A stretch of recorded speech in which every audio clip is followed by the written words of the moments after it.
తాకట్లో ఉన్న బంగారాన్ని విడిపించి ఆ రోజున మార్కెట్ ధర కట్టి మిగిలిన డబ్బును మీకు అందిస్తుంది కొమ్మూరి గోల్డ్.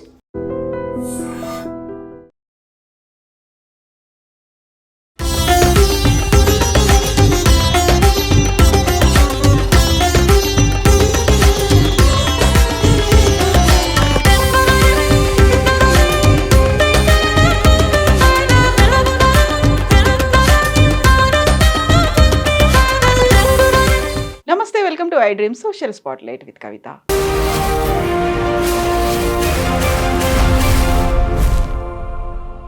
శివరాత్రి జరుపుకుంటున్న వేళ దేశమంతా ఆశ్చర్యపోయేలా ఒక అద్భుతమైనటువంటి ఆసక్తికరమైనటువంటి శివుడి విగ్రహం వెలుగులోకి వచ్చింది.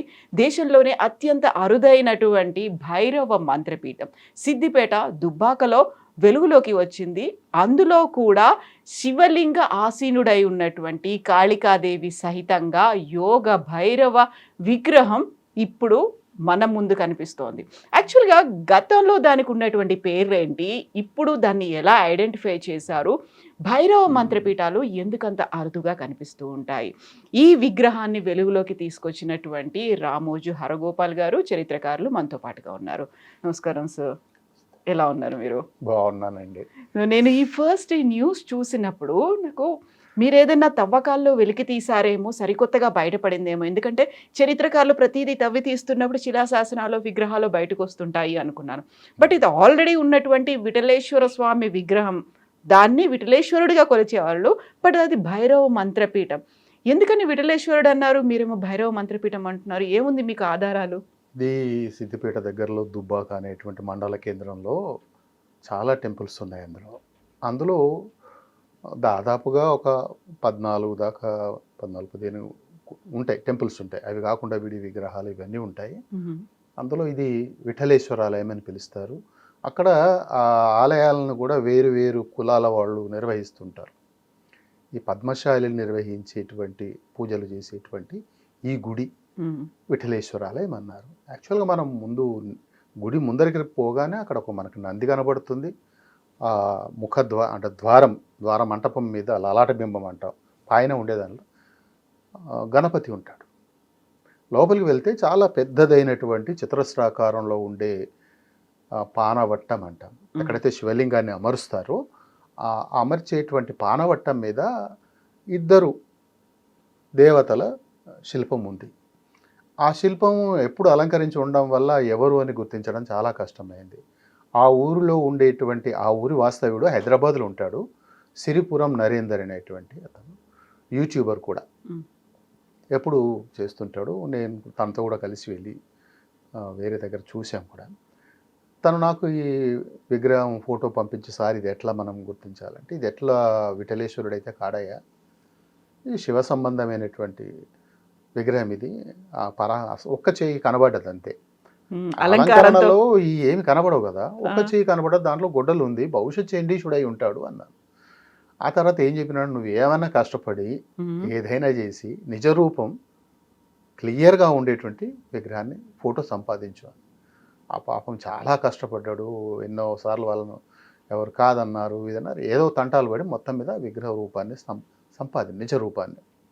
నిజ రూపాన్ని చూసిన తర్వాత నాకు వినిపించింది, అప్పటిదాకా ఒక్క చేతిలో గొడ్డలి మాత్రమే ఉంది, ఇప్పుడు ఆ వెనకాల పరహస్తాలు అంట, వెనక ఉండే చేతులు పరహస్తాలు, 4 చేతులు ఉన్నాయి ఆయనకు, ముందే నిజహస్తాలు.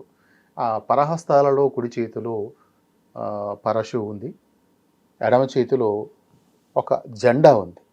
ఆ జెండా మీద శ్వానము లేదా కుక్క ఉంది. ఇట్లాంటి శిల్పాలు చాలా రేర్ కనపడతాయి, అట్లా జెండాతో విగ్రహాలు కనపడేవి. ఇదేమిటినే మరి కుక్క ఉంటే భైరవుడై ఉంటాడు కదా, ఇది భైరవుడా, ఎట్లా భైరవుడు అవుతాడు అనేది ఒక డిస్కషన్.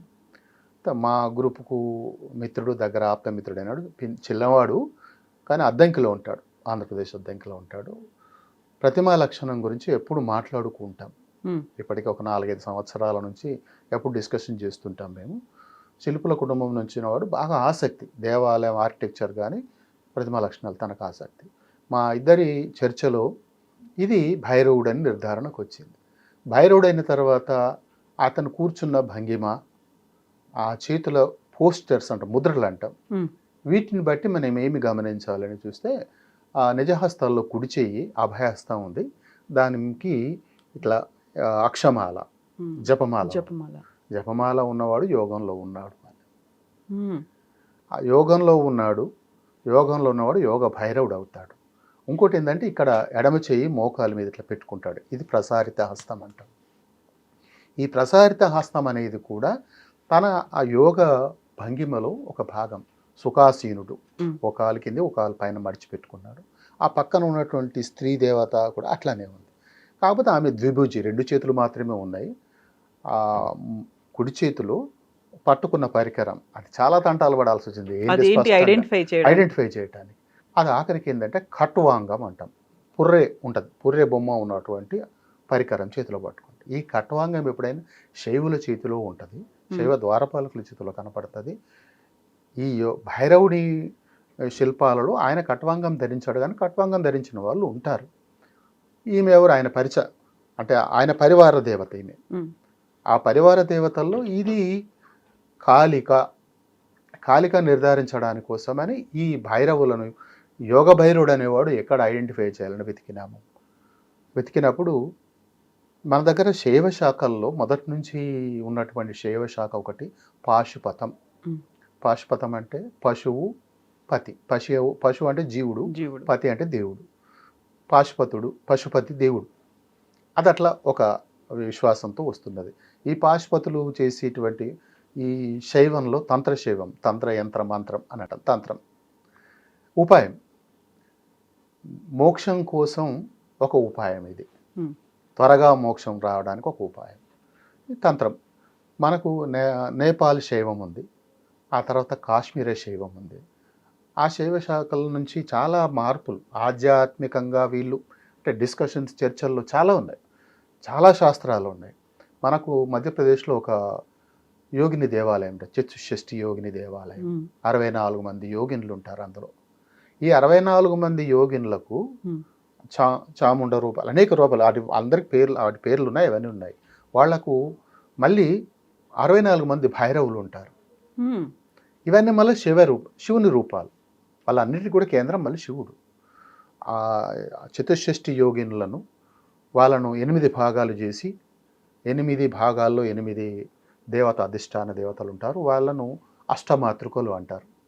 సాధారణంగా దేవాలలో సప్తమాతృకలు కనబడతాయి, అష్టమాతృకలు 8 64 అట్లా ఒక గ్రూప్.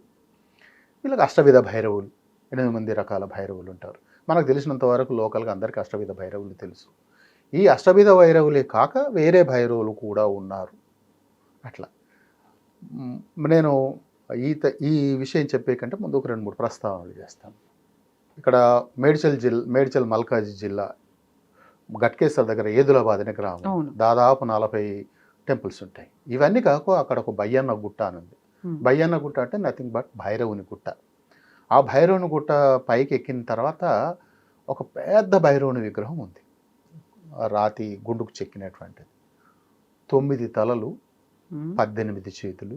ఆ పక్కన చిన్న లేబుల్ శాసనం, నామశాసనాలు 2 భాషలు, తెలుగు దేవనాగరి భాషల్లో. వాటిని అచ్చు తీసి చూస్తే శ్రీ చండ భైరవ నమామి అని ఉంది. ఈ చండ భైరవుడు ఎవరు?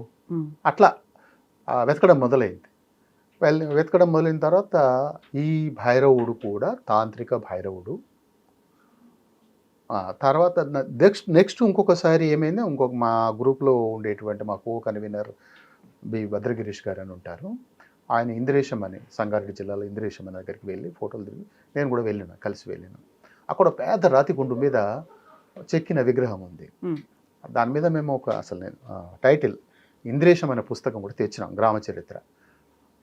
దాని మీద ఉండేటువంటి విగ్రహాన్ని పరిశీలించినప్పుడు 10 తలలు, 20 చేతులు, ఆసన కూర్చొని ఉండగా పక్కన ఒక గురువు చేస్తున్నట్టు అర్చన, అదొక దేవాలయ మంటపంలాగా ఇట్లా వేసి చెక్కి ఉన్నది. ఎందుకు ఇట్లా ఉన్నాయి? దాని గురించి ఇంకా వెతకడం మొదలుపెట్టి తంత్రశాస్త్రంలో వెతుకుదామని ప్రయత్నం చేసినాం. ఆ తంత్రశాస్త్రం వెతికినప్పుడు ఆ తంత్రశాస్త్రంలో వాళ్ళకు శ్లోకం ఉంది, స్వచ్ఛంద భైరవ చండ క్రోధ ఉన్మత్త భైరవ గ్రంథాంతరాన్ని చత్వారి మంత్రపీఠం వరానని అని. అంటే ఈ మంత్రపీఠాలు ఏంటి, అందులో ఉన్నటువంటిది మేము చూసినటువంటి ఆ శిల్పం స్వచ్ఛంద భైరవ్ ఉంది. నోవేర్ మేమైతే ఇంకెక్కడ కనపడలేదు, ఇక్కడ కనపడ్డాను. ఇది ఒక మంత్రపీఠం. అప్పుడు చండభైరవుడు అనే ప్రస్తావన ఇక్కడ ఉంది కాబట్టి హైదరాబాద్లో చూసింది చండభైరవుడు. ఇక్కడికి వచ్చేసరికి ఇప్పుడు ఈయన యోగ భైరవుడు దొరికిండు మనం. ఈ యోగ భైరవుని గురించి కూడా తంత్ర చూడమని చెప్తుంది. తంత్ర చూడమనిలో ఉండేటువంటి వాళ్ళంతా కూడా ఎవరెవరు వాళ్ళ పరివార దేవతలు ఎవరు ఉంటారు, ఆ దేవతలతో పాటు వాళ్ళని ఏమని పిలుస్తారు అనేటువంటిది గ్రంథాలలో చెప్పబడి ఉంది. మనకు ముఖ్యంగా ఒక పెద్ద రచయిత, అంటే అసలు అందరూ ఫారినర్సే వర్క్ చేసినారు మన వాళ్ళకంటే ఎక్కువ. ఆయన పేరు డేవిడ్ ఎన్ లోరెంజన్. ద కాలాముఖాస్ అండ్ కాపాలికాస్ అనే బుక్ రాసిండు. ఇంతవరకు రికార్డ్ అయినటువంటి కాలాముఖుల చరిత్ర పుస్తకం మనకు వేరుగా దొరకదు. కాలాముఖుల చరిత్ర వాళ్ళేం రాసుకోలేదు, వాళ్ళని తిట్టే వాళ్ళు రాసుకున్నారు. వైష్ణవులు రాసినారు, యామునాచార్యుడు, రామానుజాచార్యుడు వీళ్ళంతా కూడా వాళ్ళ గురించి రాసిండ్రు. వాళ్ళు చేసేటువంటి పనులన్నీ తప్పు, ఇట్లాంటివి అట్లా ఉంటాయని, ఎట్లా ఉంటాయని చెప్పినా వాళ్ళ గురించి చెప్పినారు కాబట్టి అవి చారిత్రక ఆధారాలుగా మనం మిగిలినాయి. ఇప్పుడు కాలాముఖులు అంటే ఎవరు, ఏం చేస్తారు? కాలాముఖులు ఎవరో కాదు, ఇప్పుడు చెప్పిన పాశుపతం అనే శైవం ఉంది కదా, పాశుపత శైవం నుంచి వచ్చినటువంటి ఒక ప్రత్యాభిజ్ఞ వర్గం అంటాం. ఆ వర్గం నుంచి వచ్చిన వాళ్ళు కాలాముఖులు, ఆ కాపాలికులు, వీరవ్రతులు, మహేశ్వరులు, ఇట్లా అతిశైవ శాఖ అంటాం, అతిశైవులు అంటాం. కొంత మిలిటెన్స్ ఎక్కువగా ఉంటాయి, ఇతర మతాలను సహించరు అట్లాంటి వాళ్ళు. మళ్ళీ వీళ్ళలో పరిణామం ఉంది. అప్పుడు ఎంత సీరియస్గా ఉన్నారో తర్వాత కాలంలో మారిన వర్గం వీరు. కాలాముఖులు, కాపాలికులు ఎక్కువగా వినపడేటువంటి పేర్లు. మాలతీ మాధవం రాసిండు అని భానుడు రాసినట్టు మాలతీ మాధవం, ఆయన గురించి కాపాలికుల గురించి ఉంటుంది. ఇంకొకటి ఏంటంటే కాపాలికులు శంకరాచార్యుని మీద దాడి చేసినట్టు కూడా ఒక కథ ఉంది. ఆయన శ్రీశైల ప్రాంతానికి వచ్చినప్పుడు కాపాలికులు చుట్టుముట్టి ఈయనను బలి ఇవ్వడానికి బ్రాహ్మణులను ముఖ్యంగా బలి ఇచ్చేవాళ్ళండి. ఇతను బలి ఇవ్వాలనుకున్నప్పుడు వాళ్ళతో చర్చలో వాళ్ళను ఒప్పించి మెప్పించి అక్కడి నుంచి బయటకు వచ్చినాడని చెప్పి ఆయన శంకరుని గురించి రాసినట్టు శంకర విజయం అనే పుస్తకాలు, ఆదిశంకరుడే 8వ శతాబ్దం. ఎందుకు చెప్తున్నానంటే ఈ కాలాముఖులు అనే వాళ్ళు 6-7 శతాబ్దాల నుంచి ఎమర్జ్ అయినారు. అంతకుముందు ఎంత ఉన్నా మనకు అంతగా తెలియదు, కానీ 6-7 శతాబ్దాల నుంచి 11వ శతాబ్దం దాకా కూడా బాగా ఉన్నారు. 11వ శతాబ్దం తర్వాత వీళ్ళంతా మెల్లమెల్లిగా ఆ తీవ్రమైనటువంటి అతిశైవం నుంచి సాత్వికతకు వచ్చిన తర్వాత వీరశైవులుగా వచ్చినారు. కానీ ఇతర మతాలను, శివుడు తప్ప ఇంకొక దేవుడు లేడు, శివుని తప్ప వేరొక దేవుని అంగీకరించం అనేది మాత్రం వాళ్ళ సిద్ధాంతం. వీరశైవులు అదే చేసిండ్రు. అంటే కాలాముఖుల నుంచి అక్కడ దాకా కూడా ఈ భావన కొనసాగుతూ వచ్చింది. అంటే దానివల్ల జరిగింది ఏంటంటే అప్పటికే రాజాశ్రిత మతాలుగానో ప్రజలు ఎక్కువగా అవలంబించిన మతాలుగా ఉన్నటువంటి జైనము, బౌద్ధము వీళ్ళ చేత అణిచివేయబడటం, వీళ్ళు వాళ్ళని నిర్మూలించేటువంటి పని. కాలాముఖుల యొక్క అంటే వీళ్ళ శాసనాలు, లేబుల్ శాసనాలు చాలా ఉంటాయి. శ్రీ ఉత్పత్తిపిడుగు అని ఒక శాసనం ఉంటుంది. మనం పాండవుల గుట్టలో మొదలుకుంటే దాదాపు మీద నేను వాటన్ని సేకరించిన దాదాపు 18 లేబుల్ శాసనాలు ఉన్నాయి. ఇవి కాక తర్వాత కాలంలో విశిష్ట కంకాలధారి అనేటువంటి శాసనం కూడా. ఇవన్నీ వాటిలోంచి వచ్చినటువంటివి. శివుడు ఉంటాడు.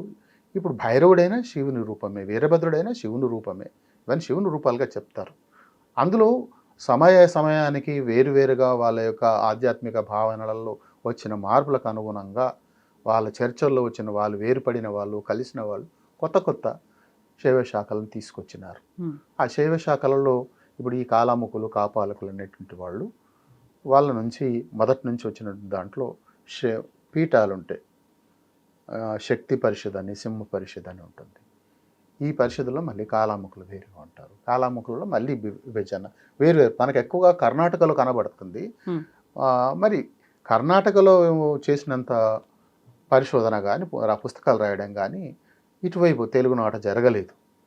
ఇప్పుడు తెలంగాణలో బోలెడు భైరవులు కనబడుతున్నారు, శైవ శాఖలు కనబడుతున్నాయి. ఇవన్నీ మేము గడిచిన నేను 25 సంవత్సరాల నుంచి పనిచేస్తున్నాను. ఎక్కడ వెళ్ళినా భైరవులు ఉంటారు. యాక్చువల్గా భైరవులే గ్రామ రక్షకులుగా ఉండేవాళ్ళు అన్నమాట. అట్లా క్షేత్రపాలకులు అంటాం కదా, క్షేత్రపాలకులుగా కూడా భైరవులే ఉండేవారు. శైవ దేవాలయాలు ఎక్కువగా. ఎప్పుడైతే వైష్ణవం వచ్చిందో, వైష్ణవంలో మధ్వాచార్యుని ఆధ్వర్యంలో జరిగినటువంటి ఆ, అతని శిష్యుడు మధ్వాచార్యుని దాంట్లో రా ఆ, రాయల వారి గురువు వ్యాసరాయలు, ఆయన హనుమంతుల ప్రతిష్ఠ చేయించినట ఒకసారి 786. అన్ని గ్రామాలు అన్ని అంటే వాళ్ళు ఒక కార్యక్రమంగా తీసుకున్నారు. విభిన్న. హనుమంతుడు అనేవాడు వైష్ణవానికి ఒక సాహసవంతుడు, సైనికుడు లాంటి వాడు, ఒక మిలిటెంట్ లాగా వాళ్ళు భావించారు. అందువల్ల వాళ్ళు వేసేటువంటి హనుమంతుని విగ్రహాల మీద చక్రము, శంఖం తప్పనిసరిగా ఉంటుంది. ఏదైనా కూడా మనము నిలబడినప్పుడు మన కుడి చెయ్యి దక్షిణ హస్తం, వామహస్తం అంటాం కదా. అట్లానే దేవాలయంలో కూడా దేవుళ్ళు అంటే హనుమంతుడు ఎప్పుడైనా ఉత్తరం దిక్కు, ఇది ఉత్తరం అవుతుంది, ఇది దక్షిణం అవుతుంది కదా, ఉత్తరాభిముఖుడిగా ఎక్కువ కనబడతాడు. మనం దక్షిణాభిముఖుడిగా కేవలం తంత్రం చేసే వాళ్ళకే కనబడతారు. ఇవి కూడా ఉంటాయి. వైష్ణవంలో తంత్రం చాలా తక్కువ. ఇప్పుడు మనం చెప్పుకునేవన్నీ శైవంలో తంత్ర శాఖలు, తంత్ర పరిపాలన, ఇవన్నీ మంత్రాలు ఇవన్నీ ఉన్నాయి. అట్లా ఈ యోగ భైరవుణ్ణి గుర్తించడం అనేది మేము ఇప్పుడు ఇన్ని రోజులుగా చేసినటువంటి పరిశీలనలు, క్షేత్ర పరిశీలనలు. తవ్వడానికి మాకు అధికారం లేదు, ఎందుకంటే మేము ఆర్కియాలజిస్టులం కాము. అది ప్రభుత్వ అనుమతి ఇవన్నీ ఉండాలి. అటువంటివి ఏమీ లేదు. బయట కనబడుతున్నటువంటి వాటిని, ఒక గుడిని ఎట్లా చూస్తారు అందరు వెళ్ళి చూసినట్టు మేము చూస్తాం. కాకపోతే ఏంటంటే మేము ప్రత్యేకంగా అది ఏమైంది, ఎటువంటి శిల్పం, ఎప్పటిది, ఏమిటని ప్రతి శిల్పానికి కూడా అవి చెక్కినటువంటి కాలానికి సంబంధించిన శైలులు ఉంటాయి. మన బాదామి చాళుక్యుల కాలం నుంచి మన విగ్రహాలను ఎక్కువ గుర్తుపట్టడానికి వీలవుతుంది. బాదామి చాళుక్యులు, రాష్ట్రకూటులు, కళ్యాణి చాళుక్యులు, కాకతీయులు, ఆ తర్వాత కాలంలో వచ్చినటువంటివన్నీ కాకతీయ శిల్పాలను అనుసరించినటువంటి విజయనగర కాలం. ఇప్పుడు వచ్చే కొత్త వాటికి అంత నైపుణ్యము కానీ ప్రతిమా లక్షణం కానీ కనబడకుండా కొత్తగా వస్తున్నాయి. అవి కొంచెం మిస్లీడ్ చేస్తాయి. దాంతో మనము అంత చెప్పలేము. ప్రతిమా లక్షణం చెప్పేటువంటి శిల్పశాస్త్రాలు చాలా ఉన్నాయి. అవి చదవకుండా, తెలవకుండా, అంటే మతాలలో ఉన్న వైవిధ్యం, ఆ భేదాలను వాటిని గమనించకుండా ఏ దేవుడు ఎవరో తెలియదు. ఒక పెద్ద ప్రోగ్రామ్ చేయాల్సి ఉంటుంది, నో యువర్ గాడ్ అని. ఎందుకంటే దేవుడని నమ్మకం ఉంది, కానీ ఏ దేవుడో నువ్వు చెప్పాలి కదా. ఏ కాలానికి చెందిన ఎవరు ప్రతిష్ఠించారు చెప్పాలి. అది లేకపోవడం చేతనే మనకు చాలా ఇబ్బందులు కలుగుతున్నాయి. ఎవరికి ఏదైనా నమ్మకం ఉండొచ్చు, అది వేరే ఆప్షన్. మనకు రెండు ఉంటాయి, దర్శనము, మతము అని. దర్శనం అంటే సత్యాన్ని దర్శింపజేసేది. దానికి ఒక తార్కికమైన పద్ధతి ఉంటుంది. ఆర్కియాలజిస్టులు చేసేటువంటి పద్ధతి అది తార్కికం. ఎట్లా, ఏమిటి, ఎవల్యూషన్ అంతా చెప్పి. మతానికి అదంతా ఏమి ఉండదు, ఒక భక్తి పారమ్యత ఉంటుంది. ఒక దేవుని నమ్ముతావు, ఆ దేవుని మీద నీకు ఉండేటువంటి భక్తి పారమ్యత చూపిస్తావు, అదంతే. అది భావనాత్మకమైనది. ఇది ఎట్లాది, ఇది క్రియాత్మకమైనది, చేయాల్సినటువంటి. ఆ రెండు విషయాలు అర్థమైనప్పుడు ఉపనిషత్తులు చెప్పినవో, వేదాలలో ఉన్నాయో ఇవన్నీ. చాలామంది మొదటి నుంచి ఏంటంటే శైవం పట్ల, శైవం అనేది ముందు ఏ వేదంలో శివుడు అనే మాట లేదు. అధర్వణ వేదం వచ్చిన తర్వాత ఈ దేవుళ్ళ పేర్లు అవన్నీ వచ్చినాయి. వేదాలలో దేవుడు అని ఒక పుస్తకం ఉంటుంది, దాదాపు ఒక 500 మంది దేవతలు, చిన్న పెద్ద దేవతలు ఒక లిస్ట్ ఉంటుంది. అవి కాకుండా మరి 33 కోట్ల దేవతలు ఉన్నాడు చెప్తారు కదా. ఇంకా అనంతం ఇది, ఇంకెక్కడికో అంతు లేదు, ఏం లేదు. అందులో మరి ఒక్కొక్కరి ఏ దేవుడు ఎట్లుంటాడు, ఆ దేవుడి లక్షణం ఏమిటి, ఏ రకమైన శిల్పము, కూర్చున్న దేవుడా, నిలుచున్న దేవుడా, పడుకున్న దేవుడా, ఇన్ని మూడు రకాల ఉంటాయి మూర్తులు, స్థానక, ఆసీన, శయన అని. ఇవి తెలవాలి కదా. అట్లా ఎక్కడ కూడా మేము భైరవుణ్ణి కూర్చున్నట్టుగా చూసిన రూపాలు చాలా తక్కువ. దుబ్బాక ఊరుకు 2 పేర్లు ఉన్నాయి. ఒక భాగం అక్కడ ఒక గాంధీమాతని విగ్రహం ఉంటుంది, దాని మీద ఒక వేసి ఉంటుంది, ఒకటి దూర్వాస అని రాసి ఉంటుంది. ఒక ఊరికి 2 పేర్లు, జోడు నామాలు. దూర్వాస అనేటువంటి పేరు ఈ శైవ మతాలకు, ఇప్పుడు చెప్పిన శైవ శాఖలన్నింటికి కూడా మూల పురుషుడు దూర్వాసుడు, దుర్వాస మహర్షి. దూర్వాస మహర్షి పేరు ఆ ఊరికి ఉంది. నాకు చాలా ఆశ్చర్యం అనిపించింది. అతను ఆ ఊరి గురించి ఒక ఆర్టికల్ రాద్దామని ప్రయత్నంలో ఆ విషయాలను సేకరించినాక ఈ పేరు చెప్పినాడు. ఇప్పుడు మేము చూస్తున్నప్పుడు కూడా ఈ మా తాంత్ర గ్రంథాలు వాటిలో చూస్తున్నప్పుడు దుర్వాసుని ప్రస్తావన. ఆ ఊరు ఎంతో ఈ శైవతంత్రాలకు వాటికి నిలయం కాకపోతే ఆ ఊరికి ఆ పేరు ఎందుకు వస్తుంది? కాబట్టి ఇప్పుడు వి కన్ఫర్మ్డ్ అని ఆ ఊరి పేరు దుర్వాసుడు, ఇక్కడ యోగ భైరవుడు ఉన్నాడు. ఇది యోగ భైరవుని మంత్రపీఠం. మేము అనుకునేటువంటి చత్వారి 4 మంత్రపీఠాలు అనుకున్నాము. ఎక్కడెక్కడ ఉన్నాయి 4? 4 లేవు, ఇప్పుడు 3 అయితే చూసినాం కదా. ఇప్పుడు ఏదిలాబాద్లో ఒకటి, ఇంద్రేషంలో ఒకటి, దుబ్బాకలో ఒకటి. ఈ 3 అయితే ఇప్పటి వరకు చూడగలిగినవి. మరి ఇంకో పీఠం ఎక్కడైనా దొరికే అవకాశం ఉందేమో తెలంగాణలోనే. తెలంగాణలో ఎక్కడ మనం వెళ్ళి చూసినా, ఎక్కడ అడవిలో ఉండే గుట్టల్లో కూడా ఈ భైరవుడు కనపడతాడు. చాలా పెద్ద పెద్ద విగ్రహాలు చెక్కి ఉంటాయి. ఇవన్నీ తంత్ర ఉపాసనలు చేసేవాళ్ళు, బలులు ఇచ్చేవాళ్ళు. ఈ భువనగిరి గుట్ట ఉంది కదా, భువనగిరి కిల్లా, అక్కడ కూడా భువనగిరికి పైన గుట్ట మీద భైరవులు ఉన్నారు. మనకు మెయిన్ రోడ్ పక్కన ఉండేటువంటి రింగ్ రోడ్ పక్కన కూడా పెద్ద భైరవుడు ఉంటాడు. ఊరిలో ఒక చెరువు కుంట లాంటిది ఉంటుంది, ఇంతెత్తు నిలువైనటువంటి దాని మీద భైరవుడు ఉంటాడు. ఆ భైరవుని దగ్గరికి ఇప్పటికి కూడా ఎవరైనా పోవాలంటే బట్టలు ఇప్పేసి పోవాలంటారు. ఇప్పటికి కూడా అంత భయపడతారు. అక్కడ ఇద్దరు స్త్రీ పురుషులు ఆరాధిస్తున్న బొమ్మ చెక్కినట్టు ఉంది. అంటే ఈ భైరవ ఆరాధనలు మనకు కాకతీయుల తర్వాత వచ్చిన పరిపాలకులు రాచకొండ వాళ్ళు భైరవారాధకులు. వాళ్ళు ఎక్కడ పరిపాలన చేసినా మొత్తం భైరవ శిల్పాలే ఉంటాయి. మీరు రాచకొండ వెళ్ళి చూసినా భువనగిరి వాళ్ళు పరిపాలించినాయి. కాబట్టి ఎక్కడైనా భైరవ. ఇప్పుడు కేవలం ఇక్కడ మన దగ్గరే ఉన్నారా, విస్తరించారా దేశవ్యాప్తంగా, తెలంగాణ వ్యాప్తంగా? భైరవులు అంతటా ఉన్నారు. మాకు నేపాల్లో కూడా, నేను నేపాల్ వెళ్ళినప్పుడు కూడా భైరవారాధన ఉంటుంది. కాకపోతే అక్కడ మన దగ్గర ప్రత్యేకంగా ఒక మతానికి సంబంధించి కాకుండా ఆడ బౌద్ధం, శైవం అన్ని కలిసి ఉంటాయి. నీలకంఠ బుద్ధు అని ఒక విగ్రహం ఉంటుంది. అటు నీలకంఠుడు కాదు, బుద్ధుడు కాదు, విష్ణువు, పడుకున్నటువంటి విష్ణువు, శేషశయనుడు నీళ్ళల్లో ఉంటుంది విగ్రహం. అదేంటి పేరు? అక్కడ ఒక పానవట్టాలు కనబడితే వాటి మీద బౌద్ధ స్తూపాలు ఉంటాయి. అసలు పానవట్టం అనేది ఏంటంటే ఒక అభిషేకం కోసం ఏర్పాటు చేసినటువంటిది. యాక్చువల్గా అంత పెద్దది, దానికి ఆకారాలు చేయటం అనేది యజ్ఞయాగాలు చేసేటప్పుడు హోమకుండాల పద్ధతి ఉంటుంది. వర్తులాకారం, చతురస్రాకారం, రకరకాల ఆకారాలు. అది అట్లా. దాంట్లో శైవంలో చెప్పేది ఏంటంటే శివలింగం అనేటువంటిది యజ్ఞం యొక్క అగ్ని తయారు చేయడానికి, మదించడానికి వాడే అరణి అంటారు. అరణి. అట్లా ఈ లింగం అరణి అవుతుంది. కింద పానవట్టం అది రోలు లోకలి లాగా అనుకుంటారు. వాళ్ళు చేసేటప్పుడు ఒక కర్ర పుల్లను చెక్కలో పెట్టి బర్మాడిస్తే నిప్పు వస్తుంది. అది అగ్ని మదనం చేయటం. మనం ఋగ్వేదంలో మొదటి మంత్రమే అగ్నిమీలి పురోహితం అని మొదలవుతుంది. అగ్ని దారి చూపుగాక అనేది.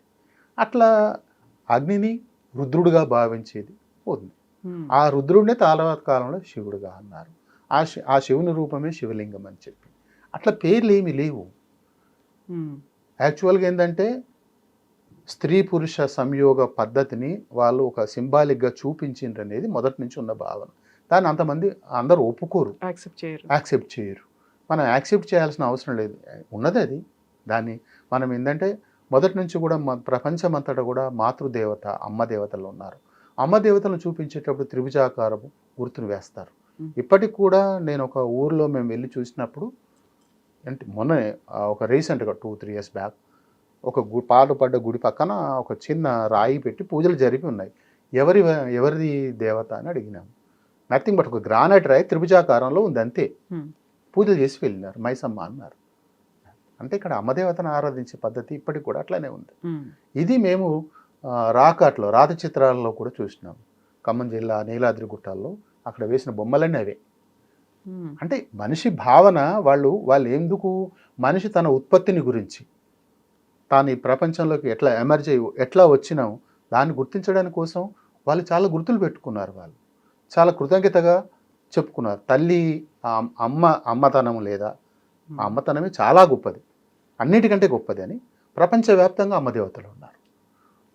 చెట్టుకు, పుట్టకు, గట్టుకు అన్నింటికి కూడా అమ్మదేవతల పేర్లే ఉంటాయి. శివలింగాలు కూడా ప్రపంచంలో మనకు వియత్నాంలో, జపాన్లో, ఆఖరికి దక్షిణ అమెరికాలో కూడా దాని పేరు ఉంది కొలంబియాలో కూడా ఒక పెద్ద గది ఉంటుంది, కప్పులేని గది. దాంట్లో ఒక 84 లింగాలు ఉంటాయి.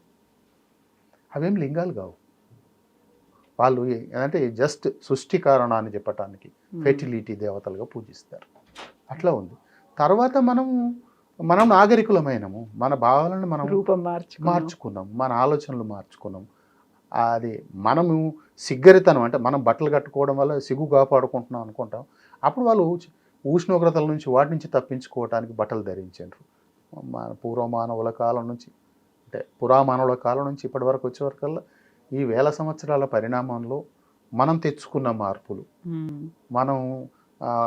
మనం కనిపెట్టుకున్న వస్తువు లేదా వాటిని వాడుకునేది, ప్రతి వస్తువు తనను ఎట్లా వాడాలో మనకు చెప్తుంది. మనం వాడుకున్నట్టు కాకుండా ఆ దొరికితే ఆ రాయి దొరికితే రాయిని ఏం చేసుకోవాలి, ఆ చేసిన తర్వాత ఎట్లా చేయాలి, అంతే కదా. అట్లా ప్రతి దాంట్లో కూడా ఎప్పటికప్పుడు తనను తాను మార్చుకుంటూ వచ్చినాడు. ఇప్పుడు ఈ దేవాలయం విఠలేశ్వర స్వామి దేవాలయంలో భైరవ మంత్రపీఠంలో యోగ భైరవుడు. సో విఠలేశ్వరుడు ఏంటి, యోగ భైరవుడు ఏంటి? విఠలేశ్వరుడు ఎప్పుడు కూడా కూర్చున్న భంగిమలో లేడు.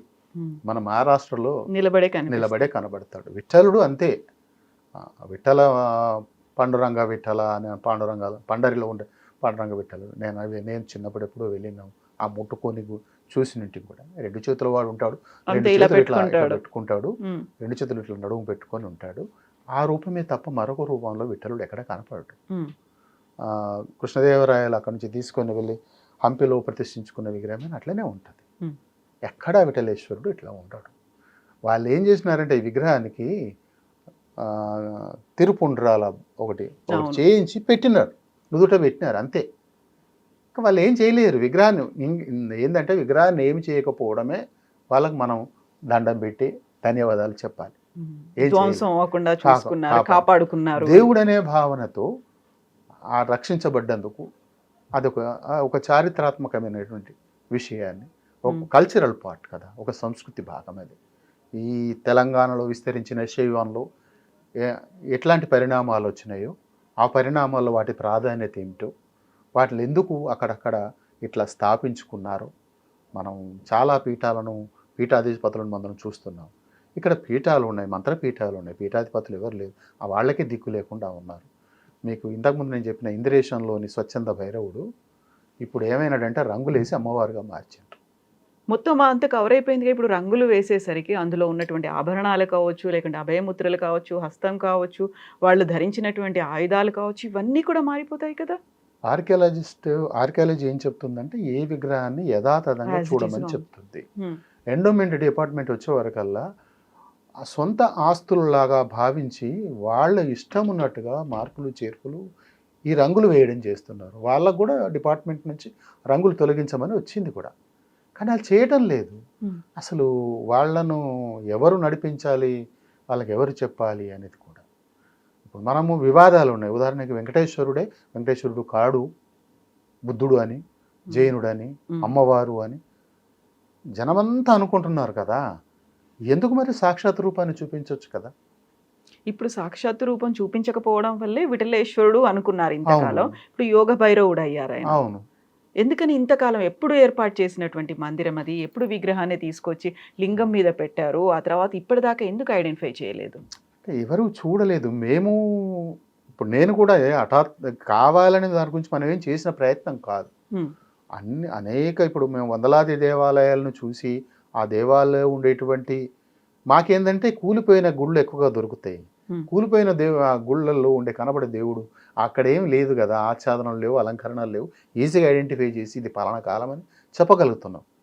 వందలాది కాకతీయ దేవాలయాలు ఇవన్నీ కూడా. ఇక్కడ ఎక్కడ పూజా పునస్కారాలు మొదలైన దగ్గర ఆ వస్త్రాలతో కప్పివేయడము, అలంకరణలతో మూసివేయడము, అసలు ఎవరు ఏమిటి అని తెలవకుండా చేస్తున్నారు. ఇప్పుడు భద్రకాళి దేవత ఉంది, మనకేం తెలియదు. భద్రకాళి దేవత గురించి ఆఖరికి పాతకాలం నుంచి దొరికినటువంటివి అప్పుడప్పుడు దొరికిన విగ్రహాలు చూస్తే ఆమెకు శవాసనం మీద కూర్చొని ఉంటుంది, షడ్భుజి 6 చేతులు కలిగి ఉంటుంది. అట్లా ఆ దేవత అంతకన్నా ముందు వేరే విధంగా ఉండేది అని హరిరాధాకృష్ణమూర్తి అనేవారు 1951లో ఆ దేవత శిల్పాన్ని మార్పులు చేసి మంత్రప్రతిష్ఠ చేసి చెప్తారు. అంతకుముందు ఉండేది ఏమిటో అది తెలవాలి కదా, అది తెలియదు. ఆ తర్వాత కూడా ఈ నాలుకని కావచ్చు, కళ్ళని కావచ్చు వీటిని కూడా మార్చారు అనేటువంటిది కదా భద్రకాళి దేవిని. అవును. హరిరాధ కృష్ణమూర్తి గారని ఇప్పుడు ఆయన కొడుకు హరి సనత్ కుమార్ గారని ఉన్నారు. ఆయనతో మేము కలిసి తిరిగినాం కూడా. మనకి ఎక్కడైనా ఏ గుళ్ళోకి వెళ్ళినా ఫోటోలు తీయకూడదు, ఉమ్. విగ్రహాన్ని చూపరు, నిజ రూపం అనేది కనిపించదు. అనిపించదు. మరి దేన్ని దేవుడని మొక్కాలి అంటే వాళ్ళు చెప్పినదే దేవుడని నమ్మాలి. మళ్ళీ మనం ఏదైనా ప్రశ్నిస్తే నమ్మకాలకు భంగం అని అంటారు. సత్యం తెలుసుకోవడానికి భయపడితే కష్టం. ఇప్పుడు ఈ విగ్రహాన్ని కూడా భైరవ మంత్రపీఠం మీద ఉన్నటువంటి యోగ భైరవుడిది కూడా అలంకారాలు ఉన్నాయి, స్వయంగా విగ్రహానికి అలంకారాలు ఉన్నాయి, ఆ తర్వాత ఆయుధాలు ఉన్నాయి, ఆభరణాలు ఇవన్నీ ఉన్నాయి కదా. మళ్ళీ అలంకారాలు చేసి దానికి పసుపు కుంకుమలు విభూదులు ఇవన్నీ పెట్టిన తర్వాత కవర్ అయిపోయింది. మీరు ఎన్ని రకాల పత్ర పుష్పం పలంతోయం అనేది ఒక మంత్రం ఉంటుంది. అవన్నీ నువ్వు ఏదో ఒకటి ఓ పండో పువ్వో కాయో నీళ్ళో ఏదో వేసి నీకు భక్తి భావనతో నైవేద్యంగా పెట్టుకో అని చెప్పమన్నది అందరూ చెప్తున్నదే. కానీ దేవుణ్ణి కనపడకుండా చేయమని చెప్పింది ఎవరు? అలంకారం అనేది జరుగుతుంది, అభిషేకాలు అనేవి జరుగుతూ ఇప్పుడు విశేష అలంకారము. శిల్పి ఒక విగ్రహం చెక్కడానికి ముందు దానికి సంబంధించిన ఒక ధ్యానం అని ఉంటుంది. మీరు గణపతి స్థపతి గారు రాసినటువంటి రూపధ్యాన రత్నావళి అని ఒక గ్రంథం ఉంది. అందులో రూపము ధ్యానము, ఏ రూపం చెక్కాల్సి ఉంటుందో దానికి సంబంధించిన ధ్యాన శ్లోకాలు రాసి ఉంటాయి. ఆ ధ్యాన శ్లోకాలకు అనుగుణంగానే శిల్పాన్ని చెక్కాలి. దాన్ని శిల్పికి చెప్తే శిల్పి అవగాహన చేసుకొని అవి ఎట్లుండాలి, దాని కొలతలు ఉంటాయి. ప్రతి శిల్పానికి కూడా తాళమానం అంటారు. సప్త తాళమానం, దశ తాళమానం, ఏకాదశి ఇట్లా ఉంటాయి. వాటన్నింటి కూడా వేరు వేరు ఎప్పుడు ఏ రూపంలో ఎవరు కోరిన వాడి పద్ధతి చెక్కడం ఒకటి ఉంటుంది. వాళ్ళు ప్రతిష్ఠించిన వాళ్ళంతలో వాళ్ళు ప్రతిష్ఠించినవి ఉంటాయి, ఇవన్నీ ఉంటాయి కూడా. ప్రతి దానికి శిల్పానికి పేరు ఒక పద్ధతి అంటూ ఉంటుంది. ఆ శిల్పుల కల్పన, అత్యద్భుతమైన శిల్పుల కల్పన, వాళ్ళ శ్రమనంతా కూడా గంతలు గట్టి చూపిస్తే ఎట్లా కదా. కళ్ళకు గంతలు గట్టి చూపించడం అనేది తప్పు అని మేమనేది. ఎందుకు అట్లా చూపిస్తారు, చూపించడం తప్పు కదా, ఫోటో తీయడం తప్పు కదా. ఫోటోలు తీస్తే దేవుని మహిమ ఎక్కడికి పోదు కదా. పోనీ మీరు ఫోటోలు మనం తీయడానికి అనుమతించకపోయినా తీసిన ఫోటోలను అక్కడ చూపించండి, అక్కడ పెట్టండి. బయట గుడి లోపల బయట పెట్టండి, ఫోటో తీసి పెట్టండి. ఓ నేను ఈ దేవుని చూస్తున్నాను అని అదనే తెలుస్తుంది వాడికి, అంతే కదా. ఇప్పుడు శాస్త్రాల్లో లేదా ఇలా ప్రత్యేక అలంకారాలు, విశేష అలంకారాలు ఇలాంటివి అనేవి ఏ దేవి దేవతలకు లేదా? ఇప్పుడు వైష్ణవంలో పాంచరాత్రాగం అని 108 ఆగమాలు ఉంటాయి. శైవంలో 28 ఆగమాలు ఉంటాయి, శైవాగమాలు ఉంటాయి. వాటిని ప్రత్యేక పూజలు చేయమని, ప్రత్యేక అలంకరణలు చేయమని, ప్రత్యేక దినాలు వాటిలో ఈ కార్యక్రమాలు చేయమని ఉంటాయి. కానీ మొత్తానికి మొత్తమే అట్లా చేయాలని ఏమీ లేదు. నిత్యార్చన చేస్తే నువ్వు పవలింపు సేవల దగ్గర నుంచి మళ్ళీ శయనోత్సవం దాకా చేస్తావు కదా. ఇవన్నీ పద్ధతులే కదా, షోడశోపచారం పూజలే కదా. ఇందులో దేవుని కమ్మేయమని ఎక్కడుంది? మనం చూపించి తీసుకొస్తాం, ప్రసాదం ఇస్తే దేవుడు ఏం తినడు కదా, అంతే కదా. వస్త్ర నివేదనలే అంగరంగ భోగాలు అంటాం మనం. అతని అంగభోగం ఉంటుంది, రంగభోగం ఉంటుంది. రంగభోగం అంటే బయట చేస్తారు గుళ్ళో, ఆ మండపంలో చేసే డ్యాన్సులు కానీ, భజనలు కానీ, కీర్తనలు కానీ, ఇవన్నీ రంగభోగం. అంగభోగం అంటే తన శరీరానికి అంటే ఆ విగ్రహానికి కావలసినటువంటి అలంకరణలు ఇవన్నీ చేస్తాం మనం. నీ బుద్ధి కొద్దీ నువ్వు ఎన్నైనా పెట్టు, కానీ మొత్తం దేవుడే లేకుండా చేయొద్దు కదా, కనిపించకుండా చేయొద్దు కదా, అంతే. ఎవ్వరూ దేన్ని కాదన్నారు. నువ్వు అన్ని ఇప్పుడు వెంకటేశ్వర్ల వారికి కానీ ఏ దేవతలకు కానీ వాళ్ళకు అనేక మంది భక్తులు సమర్పించేటువంటి కట్నాలు, కానుకలు, ఆభరణాలు అవన్నీ కూడా ఖజానాలోనే ఉంటాయి. మరి అవన్నీ వేసి పెట్టరు ఎందుకు? మరి కుదరదు, ఎందుకంటే నీకు ఎంత పరిమితం ఉంది కదా. అట్లనే మరి ఆ పరిమితిలోనే ఇంకా పరిమితం చేయాలి. చేస్తే చూసేవాళ్ళు నిజ విగ్రహాన్ని చూస్తారు. ఒక స్త్రీ రూపాన్ని చెక్కితే వెంట్రుకల దగ్గర నుంచి కూడా, ఆభరణాల నుంచి కూడా, కాలి గోలి వేళ్ళ దాకా కూడా అత్యద్భుతంగా చెప్తారు. చాలా ఇంట్రికేట్ వర్క్ ఉంటుంది. ఇంట్రికేట్ వర్క్ అది చూడకుండా ఆ శిల్ప సౌందర్యం నీకు ఎట్లా అర్థమవుతుంది?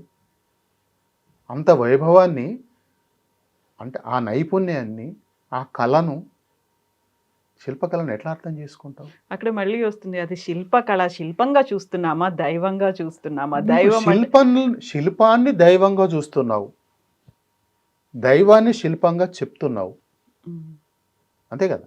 నీకు దైవ భావన ఉంది. ఆయన మనిషిలాగా ఎందుకు ఉండాలి? ఎందుకు ఉండాలంటే నువ్వే నీ ప్రతిబింబమే అక్కడ ప్రతిష్ఠించుకుంటున్నావు, అంతే కదా? ఆంథ్రోపోమార్ఫిక్ అంటాం మనం. ఉమ్, ఇప్పుడు మేము చూస్తున్నప్పుడు చరిత్ర పూర్వయుగంలో సమాధులు ఉంటాయి కదా, మెగాలిథిక్ సమాధులు, వాటిలో వెతుకుతున్నప్పుడు వాటి మీద వేసే మూతరాళ్ళు కూడా కొంచెం మానవాకారంగా తలకాయనో చేతులు అట్లా నిలబెట్టినటువంటి మెనహర్లు ఉంటాయి. అవి కూడా వాటిని కూడా కొంచెం మనిషి ముఖం వచ్చేటట్టుగానో, ఆ భుజాలు ఇట్లా కనపడేటట్టుగానో ఆంథ్రోపోమార్ఫిక్ అంటాం. అట్లా అక్కడ స్టార్ట్ అయింది. ఉమ్, ఖమ్మంలో కూడా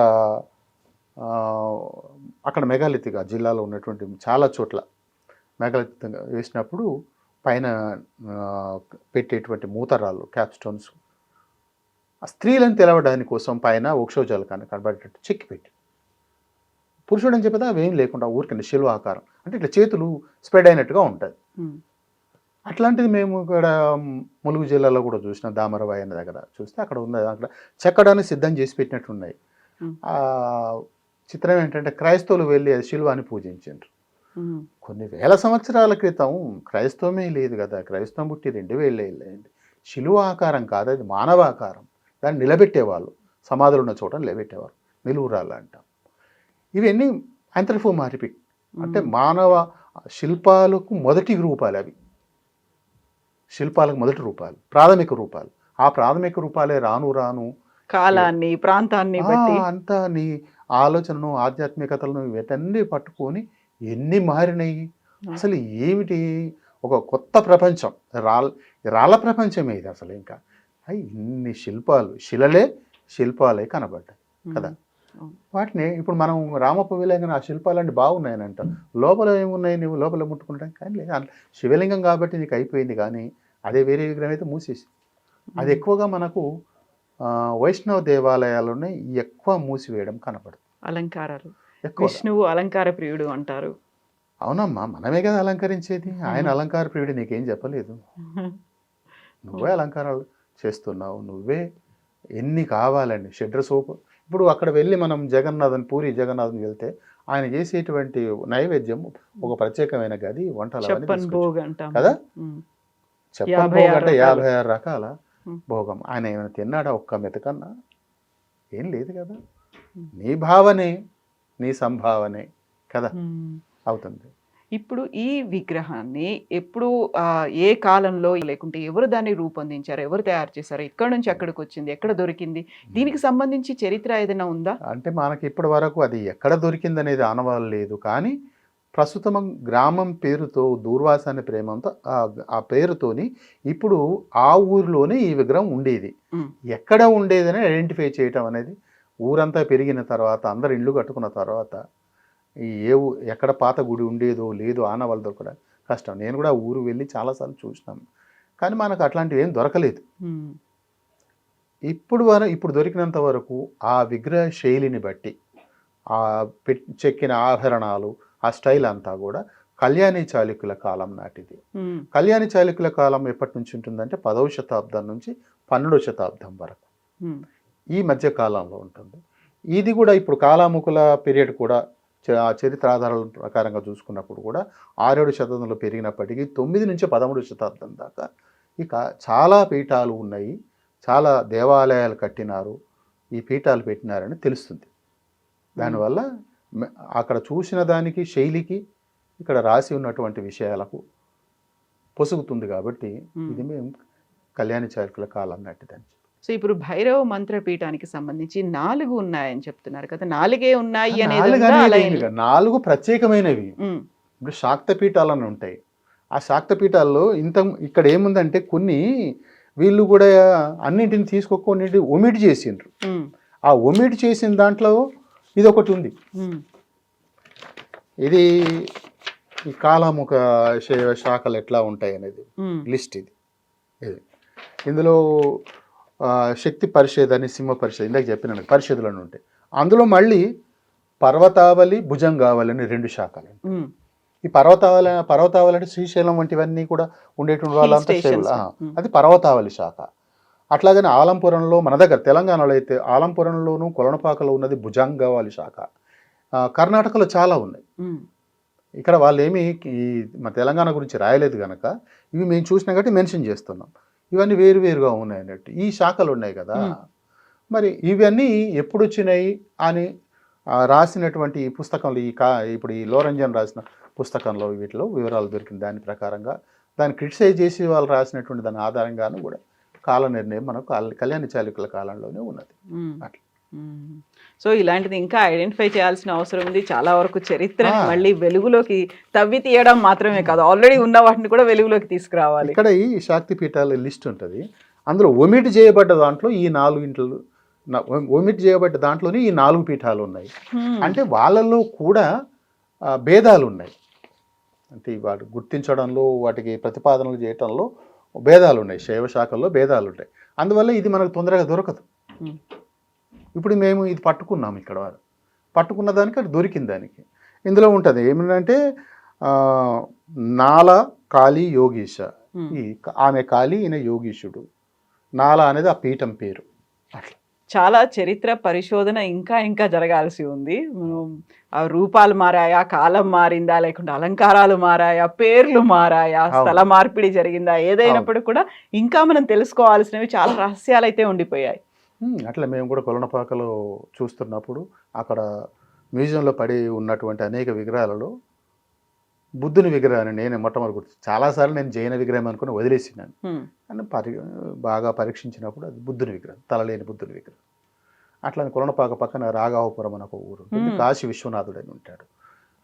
ఆమె అన్నపూర్ణాన్ని పెట్టి పూజిస్తున్నారు. నాకు డౌట్ అనిపించి ప్రయత్నం చేసి చూసినాము. ఇంకో పత్రికా విలేకరు ఉంటే ఆయన పంపించి ఎట్లనైనా చూడబాబు అని ఆయన మొత్తం క్లీన్ చేయించి ఫోటోలకు తీసుకొని పెట్టినాడు. ఆమె బౌద్ధ హారీతి, బౌద్ధంలో పిల్లల దేవత హారీతి. అది తెలిసిన తర్వాత వాళ్ళు ఏం చేసినారంటే ఆ విగ్రహం పక్కన పెట్టి ఇంకో అన్నపూర్ణదేవని పెట్టుకున్నారు. అది ఇది ఇట్లా జరుగుతున్నది. ఇంకా చాలా ఉన్నాయి. ఇవి మనకు ఇప్పుడు ఏమంటారు, సో మనోభావాలు గాయపడతాయనే వాళ్ళతో ఏం చెప్పలేం కదా. నిజం అది. మేము చెప్పడం అనే కాదు, మీరు ఎవరైనా ఉన్న శాస్త్ర ప్రకారం ఆ ప్రతిమా లక్షణం ప్రకారం, ప్రతిమా లక్షణాలు శాస్త్రాలు చాలా ఉన్నాయి. వాటితోని బేరేజ్ వేసుకొని చూసుకొని ఇది చెప్తున్నది అబద్ధమా నిజమా అనొచ్చు. తప్పైతే దిద్దుకోవడానికి ఎల్లప్పుడూ సిద్ధం. ఎందుకంటే నేర్చుకోవటమే మేము చేస్తున్న పని. నేర్చుకున్నది చెప్పడానికి చేసిన ప్రయత్నం. Thank you so much Haragopal garu. Thank you. Thank you. And for more videos, Please subscribe to iDream. Please subscribe to iDream. Please subscribe iDream. And please subscribe to iDream. For more videos, subscribe to iDream. please like, share and subscribe to the channel. Congratulations, iDream. Subscribe to iDream. Subscribe to iDream. So subscribe to iDream Media. iDream ki iDream team andarki huge congratulations. Please subscribe iDream Media. Please subscribe to iDream. Subscribe iDream. Please subscribe to iDream. iDream అంటే నా కళల channel subscribe చేసుకున్న నోరు తిరుగుతలేదు, మీరైతే గంట గుర్తు కొట్టండి. For more such videos, please subscribe to iDream. Subscribe to iDream. Please subscribe to iDream. Please subscribe iDream Media. Please do subscribe to iDream. Please subscribe to iDream Media. For best entertainment and information, please subscribe iDream. And don't forget to subscribe to iDream.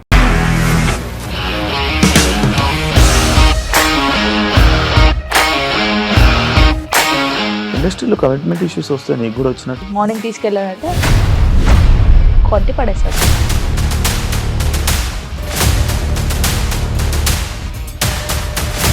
ఒక్కళ్ళు కూడా చూడలేదు ఈ cinema అని చెప్పడానికి కూడా చాలా ధైర్యం కావాలి. అది నిజం కదా, దాంట్లో ధైర్యం ఏంటి? నెక్స్ట్ డే ప్లేట్ మార్చేస్తే తప్పు కదా. As of now we are comfortable this అని నేను అనుకుంటున్నాను. రష్మిక గారిది మీది ఒకే ఊరు అంట కదా. నీకు కోపం వచ్చిందంటే బాగా తిట్టేత్తరా? తిట్టేద్దామండి. నిజంగా గేమ్ ని ఎలా చేంజ్ చేయగలిగారు? ఏపీఎస్ఎఫ్సి వాళ్ళకి 6 నెలల్లో నేను 6 లక్షలు కట్టా. బిజినెస్ చేయాలనుకుంటే it is as difficult as riding a tiger.